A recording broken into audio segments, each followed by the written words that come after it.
오늘이 성령 강림 주일입니다. 이제 성령 강림 주일인데 오늘 사도행전 본문은 이제 우리가 순서를 약간 좀 바꾼 거예요. 4월 마지막 주에 요빠 무두장이 시몬의 집이라는 설교는 기억하실 겁니다. 기억해달라고 부탁했으니까요. 그리고 그 다음 주에 유대인을 넘어 이방인에게로라는 이제 사도행전 10장의 내용, 베드로와 고넬료의 만남 이야기를 가지고 말씀을 전했고, 그 다음에 한 2주가 지금 지났습니다. 지난주에는 특별한 예배로 드렸고요. 그리고 다시 10장으로 와서 이 성령 강림 주일에 맞추어서, 물론 여러분들은 뭐 큰 의미는 없겠지만 이제 설교 스케줄을 약간 조정했다라는 거예요. 이 베드로와 고넬료가 만난 이후에 오늘 이제 성령이 그 고넬료 가족에게 임했다라는 이 사건에 대해서 우리가 살펴보려고 합니다. 베드로가 고넬료 집안 사람들을 이제 고넬료가 사람들을 모았죠. 그리고 베드로를 초청했습니다. 이제 베드로가 와서 예수님에 대해서 그분의 삶, 가르침, 죽음, 부활, 승천, 그리고 이제 성령을 보내주셔서 땅 끝까지 복음을 전하라고 말씀했다라는 내용을 이제 들려주고 있습니다. 오늘 그 말씀을 세 번역으로 한번 같이 읽어보도록 하겠습니다. 같이 읽겠습니다. 시작.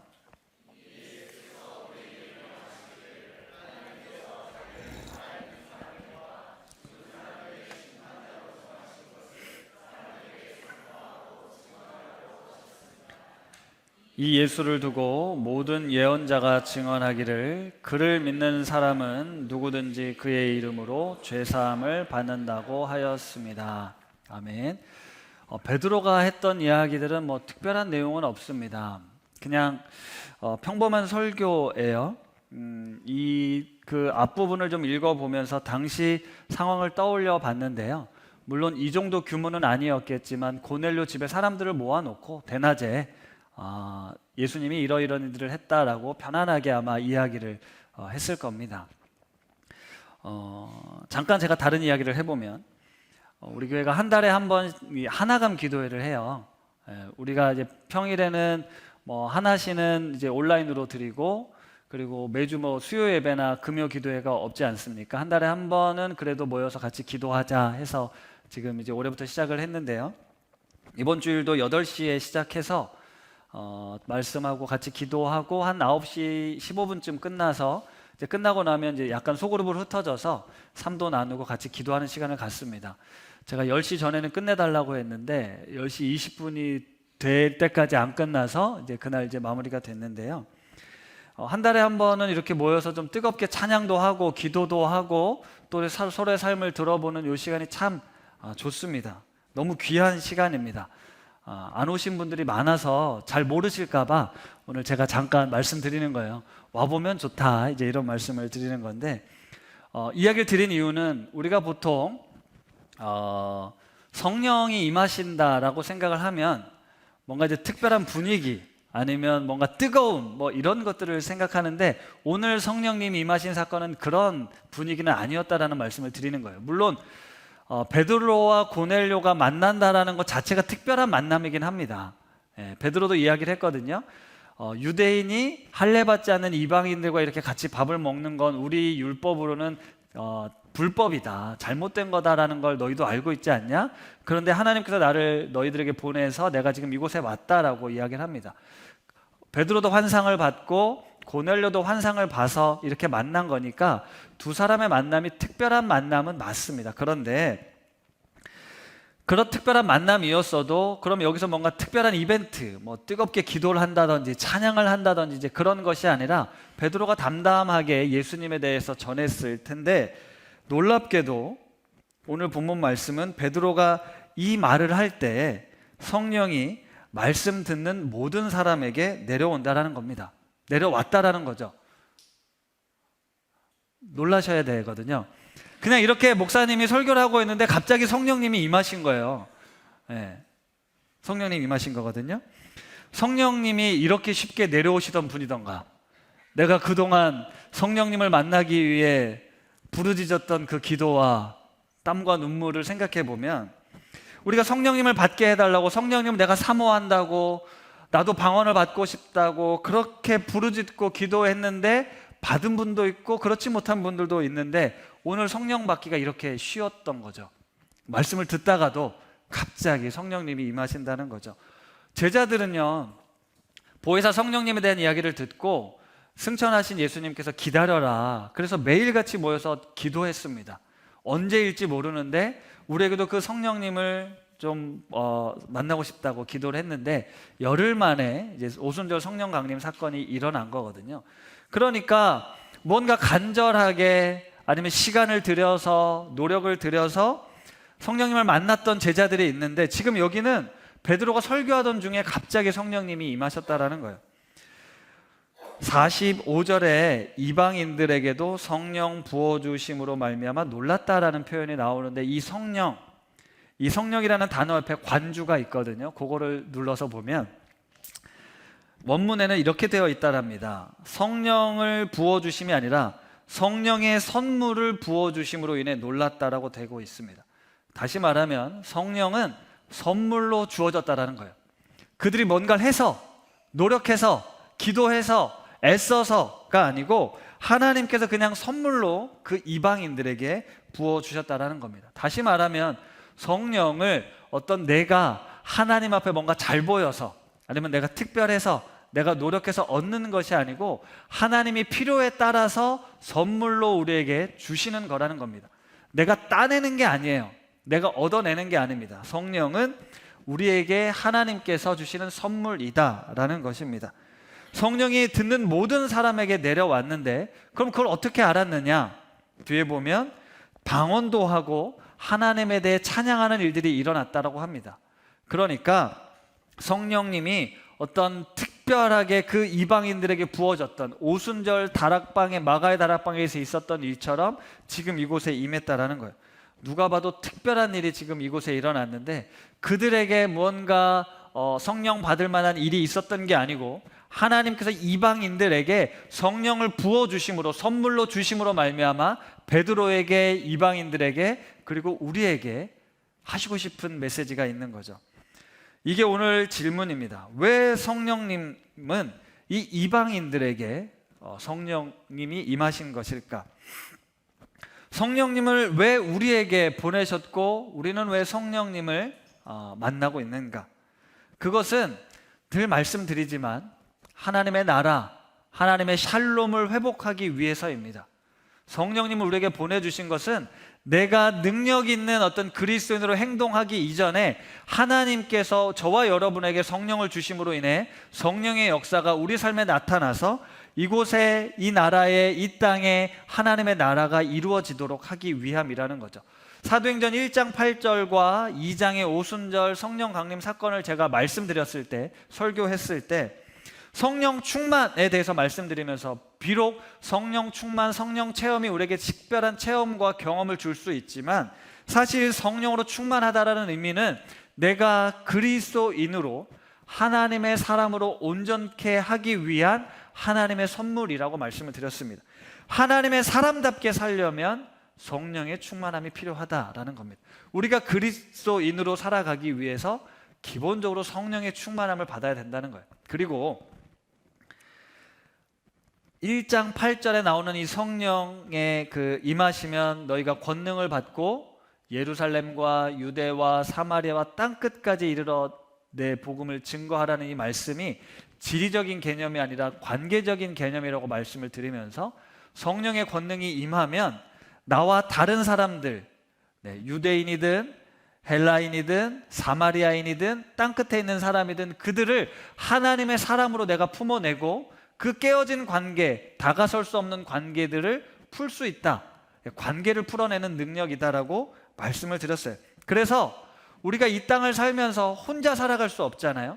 가정이 있고 친구가 있고 직장 동료가 있습니다. 교인들이 있습니다. 그 모든 사람들과의 관계 속에서 그리스도의 사랑으로 온전한 연합을 이루도록 하는 것이 바로 성령의 역사라는 거죠. 내가 죄인임을 깨닫고 다른 사람들과의 깨어진 관계를 회복하는 것, 그것이 바로 하나님 나라의 모습이다라는 겁니다. 이건 우리가 잘 아는 말씀이에요.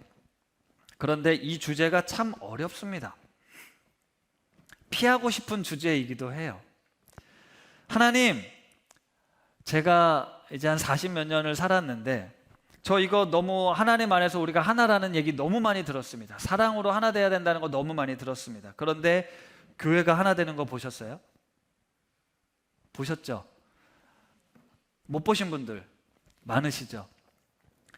교회가 하나 되는 거 가능한 이야기냐? 그거 그냥 이상적인 이야기 아니냐? 이렇게 다른데, 이렇게 안 맞는데 어떻게 하나가 될 수 있냐라는 질문을 하게 됩니다. 그래서 사실 저도 너무 어려워요. 아까 우리 박경재 집사님 기도했지만 그래 사랑으로 우리 가정을 품어야지 하는데 이게 이렇게 어렵습니다. 그냥 차라리 나 혼자면 나 정말 예수 잘 믿을 수 있는데 이렇게 그냥 4명이나 주셔가지고 그게 그냥 비단 아주 작은 단위인 가족에서부터 시작이 되는데 그냥 하나님, 나 하나님하고만 잘 지내고 싶지 나랑 이렇게 안 맞는 사람들하고 같이 어울려서 하나님의 나라, 하나님의 백성으로 삶을 살아야 하나요? 라는 질문을 하게 된다는 거죠. 그래서 솔직하게 이번 수요 성경 공부 때도 성도님들께 이런 제 마음을 나눴어요. 그때 좀 제가 사실 좀 마음이 어려웠으니까 그냥 여러분 저 공동체 포기하고 싶다. 그냥 알아서들 예수 잘 믿었으면 좋겠다. 그냥 개인 예수님이 나를 위해 십자가에 달려 죽으시고 내 죄를 용서해 주시고 부활하셨다는 사실 이것만 믿으면 되지 왜 자꾸 옆에 가서 사랑해라 용서해라 땅끝까지 복음을 전해라 왜 이런 얘기를 하십니까? 그냥 나만 예수 잘 믿고 예수 안 믿으면 지옥 가니까 십자가에서 나를 위해 죽으신 주님 믿고 천국 갈 수 있습니다. 여러분 그렇게 사십시오. 이렇게 전하면 참 좋겠다라는 거죠. 그냥 여러분들 오라고 해서 계속해서 이 얘기만 하는 겁니다. 여러분 예수 안 믿으면 지옥 갑니다. 예수님이 나를 위해 십자가에 달려 죽으셨습니다. 뭐 공동체 이야기 할 필요 없는 거죠. 그런데 계속해서 이 공동체에 대한 마음을 주시는 거예요. 잘 하지도 못하는데 그렇게 쉽지가 않은데 계속 마음을 주시는 거죠. 특히 이 빌립보서를 공부하는데 처음에 제가 빌립보서를 골랐을 때도 이런 주제일 거라고 생각을 못했어요. 그런데 빌립보서를 배우는데 계속 공동체적인 구원을 말씀하시는 거예요. 이 말씀 한번 볼까요? 우리가 잘 아는 말씀인데 빌립보서 2장 5절의 말씀입니다. 같이 읽겠습니다. 시작. 네, 이 말씀 우리가 잘 아는 말씀에 너희 안에 이 마음, 예수 그리스도의 마음, 그분이 어떤 마음이냐? 하늘의 영광을 버리고 낮아지셔서 겸손하게 우리를 사랑으로 섬기지 않았느냐? 우리도 예수님의 마음을 품고 아내를, 남편을, 가족을, 이웃을, 친구를 섬기자. 그게 예수 그리스도의 마음으로 섬겨야 되는 우리의 모습이다. 우리의 삶이다. 라고 저는 이걸 개인의 어떤 결단과 헌신으로 이해를 했습니다. 아마 여러분도 그랬을 거예요.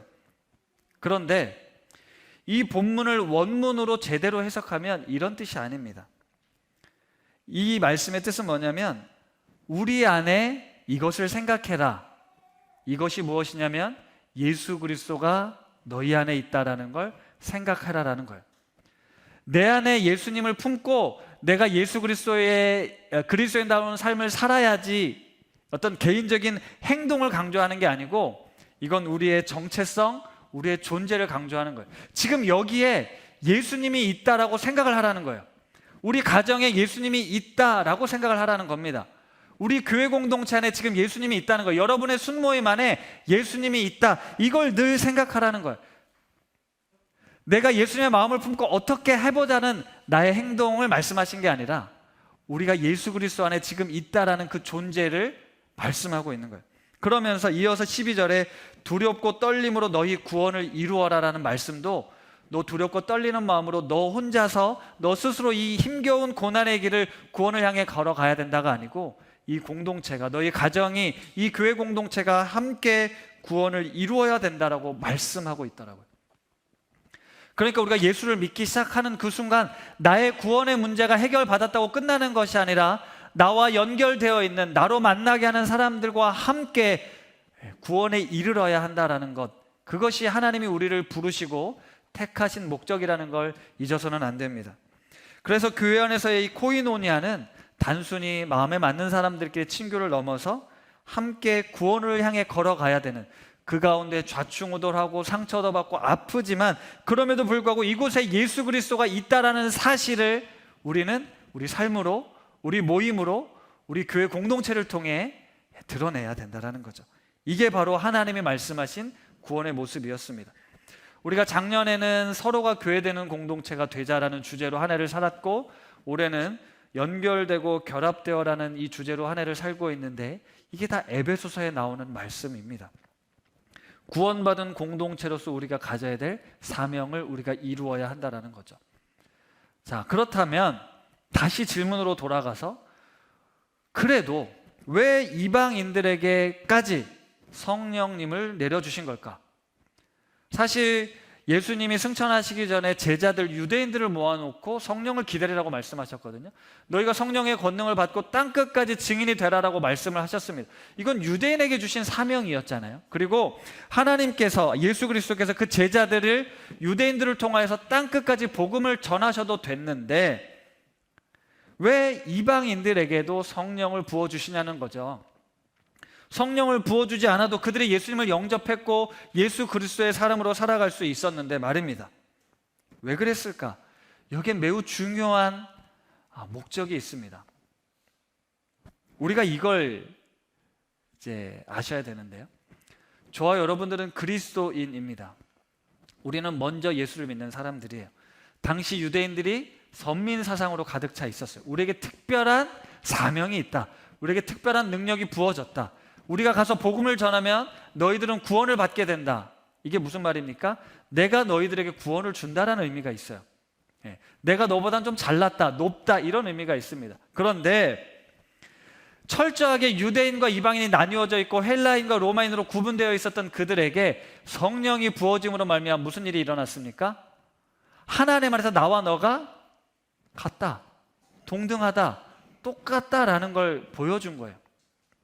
절대로 섞일 수가 없고 하나가 될 수 없는 존재라고 우리는 철석같이 믿고 살아왔는데, 성령님을 통해서 그 모든 것들이 무너지고 당신과 내가 하나님 안에서, 그리스도 앞에서 당신과 나는 똑같은 존재군요. 우리가 똑같이 구원이 필요한 죄인이군요 라는 걸 알게 되었다는 거죠. 예수님이 전해지고 그들 안에 성령님이 임하시면서, 성령님이 당신 안에도 있고 내 안에도 있으니 우리가 한 가족이 되는 것, 이건 너무 당연한 일 아니겠습니까? 성령님이 임하셔서 그런 역사를 우리에게 베푸셨다는 거예요. 이방인들에게 성령이 임하다니, 이건 말도 안 된다. 하나님 나만 좀 특별하게 여기셨던 거 아니에요? 나에게 그래서 이런 사명 주신 거 아닙니까? 내가 그래서 성령님의 능력으로 이 일들을 행하고 있는데 왜 저 인간에게도, 저런 사람에게도 이 성령을 부어주시는지 그들은 이해할 수 없었어요. 너무나도 충격적인 사건입니다. 사실 아까도 잠깐 말씀드렸지만 이 성령님을 받는 것, 성령님의 은혜를 받는 건 우리가 착각을 해요. 내 신앙을 자랑한다, 이제 성령 받았다, 방언할 수 있다, 성령의 특별한 능력을 가지고 있다. 한국어로 기도하는 것보단 방언으로 기도하는 게 더 대단해 보인다, 이런 것처럼 신령해 보이자는 거죠. 신유의 은사도 마찬가지고 예언의 은사, 성령의 여러 가지 은사들이 있는데 그 성령의 은사는 내 신앙을 인정받고 내 신앙을 자랑하기 위해서 하나님이 주신 게 아니라고요. 하나님이 선물로 주신 거예요. 거저 주신 겁니다. 내가 자격이 있어서 받은 게 아니에요. 그 선물은 뭐를 위해서 쓰라고요? 공동체 유익을 위해서, 덕을 끼치기 위해서 하나님께서 우리에게 선물로 주신 것이거든요.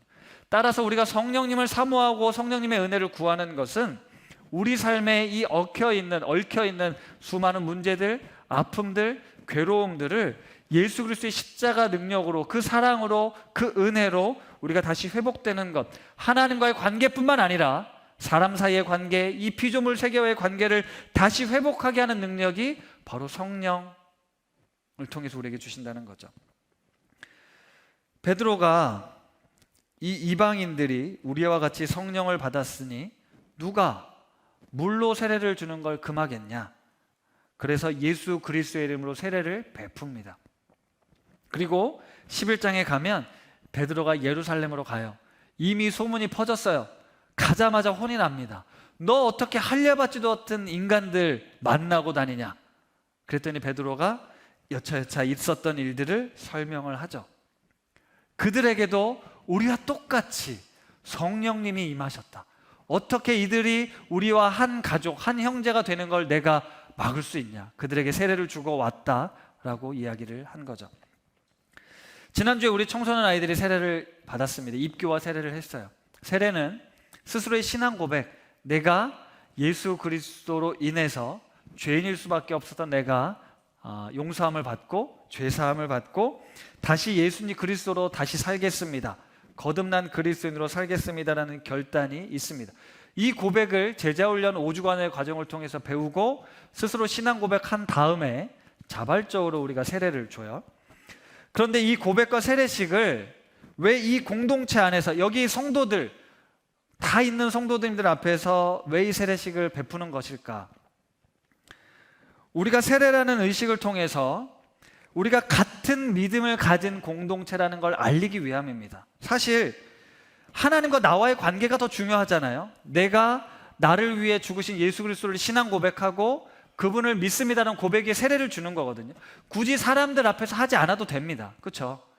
여기 보면 솔직히 상관없는 사람들이 있는 거잖아요. 일주일에 한 번 만나는 사람들이잖아요. 이분들 앞에서 나의 신앙을 고백한다라는 것, 이 행위는 우리 믿음, 그 세례식을 참여하는 보는 사람들뿐만 아니라 세례에 참여하는 이들이 우리가 한 그리스도 안에서 세례를 받음으로 한 가족 공동체가 됐다라는 걸 확인하는 자리라는 거죠. 우리는 이 세상 그 어떤 것과 비교할 수 없는 아주 끈끈한 공동체입니다. 혈연보다 더 진한 예수 그리스도의 피로 맺어진 공동체예요. 서로를 위해 목숨을 내어놓을 만큼 그리스도께서 우리를 위해 본을 보이셨던 그 본대로 살아가는 공동체가 바로 교회 공동체입니다. 따라서 우리는 이 공동체 안에 서로의 다름을 받아들입니다. 함부로 판단하거나 정죄하지 않습니다. 때론 이곳에서 경쟁하지 않습니다. 비교하지 않습니다. 내 편, 네 편을 만들지 않습니다. 왜냐하면 이곳은 그리스도의 사랑으로 온전히 하나 된 공동체이기 때문입니다. 그런데 자꾸만 교회 안에서 그런 일들이 일어나요. 직분은 계급화되고 그 정점에 담임 목사가 있고 여기서 치열하게 경쟁을 통해서 더 높은 자리로 올라가려고 합니다. 성공하고 잘 되는 것을 통해서 신앙을 드러내려고 합니다. 하나님은 예수 그리스도를 통해, 아니 성령님을 통해 그 모든 계급과 나누어진 것을 철폐하시고 우리 모두가 동일하게 하나님 앞에 구원받은, 구원의 은혜가 필요한 존재라고 말씀하고 있는 거예요. 그리스도 안에서 이것이 가능하다라는 걸 우리는 이 세례를 통해서 우리 모두가 동일하게 하나님의 은혜로 구원받은 존재라는 그 기본적인 사항 앞으로 다시 돌아가는 겁니다. 그리고 그 기본적인 베이스에서 다시 그리스도의 공동체를 세워가는 것이죠. 오늘 이 베드로가 고넬료와 그 가족들에게 세례를 베풀었다는 사건이 바로 그런 사건이에요. 천지개벽할 만한 사건이었습니다. 유대교 역사 속에서 한 번도 생각해 본 적이 없었던 일들이었어요. 세례를 통해 세례를 주었다는 건 나만이 아니라 너도 똑같이 하나님의 선택받은 백성이라는 걸 인정하는 것이었어요. 당신과 내가 이제 함께 예배할 수 있고 함께 밥 먹을 수 있고 함께 찬양할 수 있고 함께 기도할 수 있다. 하나님의 백성이 되었다는 걸 공식적으로 인정하게 된 사건이 바로 오늘 이 고넬료 가족에게 준 세례 사건입니다. 그 세례를 줄 수 있었던 이유가 뭐라고요? 성령님이 그들에게 임하는 걸 보았기 때문에, 성령님이 그 안에 거하셨기 때문에 이 말도 안 되는, 유대교인들 입장에서 말도 안 되는 일이 가능케 된 거예요. 절대 넘을 수 없었던 그 선을 넘게 되고 세례를 통해 한 가족됨을 공식적으로 인정하게 된 거죠. 이것이 바로 성령 안에서 전혀 불가능하다고 여겨졌던 존재들이 하나 되는 감격스러운 장면입니다. 이것이 하나님께서 우리들을 통해 성령님을 통하여서 이루시고자 하는 구원의 모습이라는 겁니다. 작년 상반기에 함께 나누었던 에베소서 말씀은 크게 두 부분으로 나누어지죠. 1장부터 3장까지는 교리적인 부분으로 하나님께서 나를 위해, 우리를 위해 어떤 일을 행하셨는가를 이야기하면 4장부터 6장까지는 그리스도인은 이러이러한 삶을 살아야 된다라는 실천적인 내용을 담고 있습니다. 그런데 이 앞부분과 뒷부분을 연결하는 핵심 단어가 있습니다. 그 단어는 통일이라는 단어입니다. 근데 우리나라 사람들에게 통일을 말하면 꼭 남북한의 통일을 연상해서 이 원문의 뜻을 제대로 잘 이해를 못하곤 하는데요. 에베소서 말하고 있는 이 통일이라는 단어는 이런 뜻입니다. 여러 가지 것들이 한 가지 동일한 목적을 향해 모인다라는 의미예요. 에베소서가 기록된 그 에베소의 수신자들은 로마인, 헬라인, 유대인, 이방인들이 다 뒤섞여 있었습니다. 그런데 그리스도 안에서 그리스도의 십자가의 피로 막혀진 담이 허물고 하나가 되었다라는 사실을 증거하고 있거든요. 통일이 되었다라는 건 지극히 개인적이고 다양하고 너무나도 다른 존재들이 똑같아지는 것이 아니라 그리스도를 향해 모인다라는 겁니다. 다시 말하면 이곳에 그리스도가 있음으로 인해 우리가 한 공동체가 된다. 이걸 통일이 된다라는 뜻이에요. 에베소서는 그래서 4장에 이런 그리스도인들은 이런 삶을 살아야 된다라고 첫 시작부터 이렇게 말씀하고 있는데 같이 한번 읽어보겠습니다. 시작.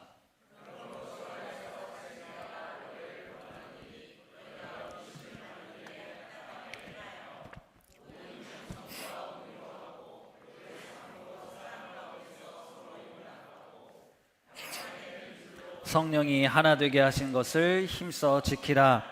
몸이 하나요 성령도 한 분이시나 이와 같이 너희가 부르심의 한 소망 안에서 부르심을 받았느니라. 주도 한 분이시요 믿음도 하나요 세례도 하나요 하나님도 한 분이시니 곧 만유의 아버지시라. 만유 위에 계시고 만유를 통일하시고 만유 가운데 계시도다. 이 본문 잠깐 띄워주시고요. 부르심을 받은 일에 합당하게 생활해라. 어떻게 살아야 되냐고요? 성령이 하나 되게 하신 것을 힘써 지키라라고 말하고 있습니다. 그런데 이 성령이 하나 되게 하신 것을 힘써 지키기 위한 무리가 어떤 무리였다고요? 나와 전혀 다른 무리, 상종하지 않았던, 나와 너무나도 달랐던 무리들이었는데 성령님을 통해 하나가 되었으니 그것을 힘써 지키라라고 이야기를 하고 있습니다. 그러면서 마지막 6절에 뭐라고 나왔냐면 하나님도 한 분이시니 곧 만유의 아버지시라는 거예요. 믿는 사람들만의 아버지가 아니라 만유, 모든 사람, 모든 민족, 모든 백성, 모든 피조 세계를 다 총괄해서 하나님이 그 만유 위에 통일하셨다. 하나님이 그 가운데 거하신다라는 걸 말씀하고 있다는, 그리스도인들이 어떻게 살아야 된다고요? 그 사실을 알고 그 부르심에 합당하게 생활해야 된다. 그래서 모든 겸손과 온유와 오래 참음과 사랑으로 서로 용납하고 평안에 매는 줄로 성령이 하나 되게 하신 걸 힘써 지키는 삶, 그게 바로 우리가 부르심의 소명이라는 겁니다. 다음 달부터 우리 작년 성도님들을 이제 순별로 돌아가면서 우리 다음 세대 아이들 예배를 드리도록 하려고 합니다. 틴즈 누리 아이들은 애들이 별로 원하지 않아서 틴즈는 가진 않고 꼬마와 키즈 누리 예배를 이제 갈 예정인데요. 아이들이 이렇게 어른들 예배 와서 같이 예배를 드리는 건 많이 해보셨을 거예요. 우리 아이들도 어른 예배를 경험해 봐야 된다 이러면서 예배를 많이 드렸을 텐데, 어른들이 아이들 예배 가서 그 예배를 드려본 경험은 아마 없을 겁니다. 물론 교사들은 그렇게 예배를 드리겠지만요. 그때 당시만 해도 성령으로 하나 된다는 의미가 뭐였냐면, 어린아이 사람 취급하지 않았죠. 여성들 사람 취급하지 않았습니다. 노예 사람 취급하지 않았습니다. 하지만 그리스도인들이 새로운 인종이 나타나서 그 모든 것을 철폐하고 우리가 예수 그리스도를 주로 고백하면 당신과 나는 다르지 않은 존재입니다. 우리는 한 형제입니다. 이게 너무나도 파격적인 초대교회 모습이었다라는 겁니다. 우리 순수한 마음으로 아이들이 예배를 드려요. 그 아이들도 동일하게 하나님의 소중한 형상입니다. 그들의 예배도 하나님 앞에 올려드려지는 예배예요. 그 예배에 참여함으로써 어쩌면 굳어지고 냉랭해진 우리의 예배 모습을 다시 새롭게 할 수 있을 겁니다.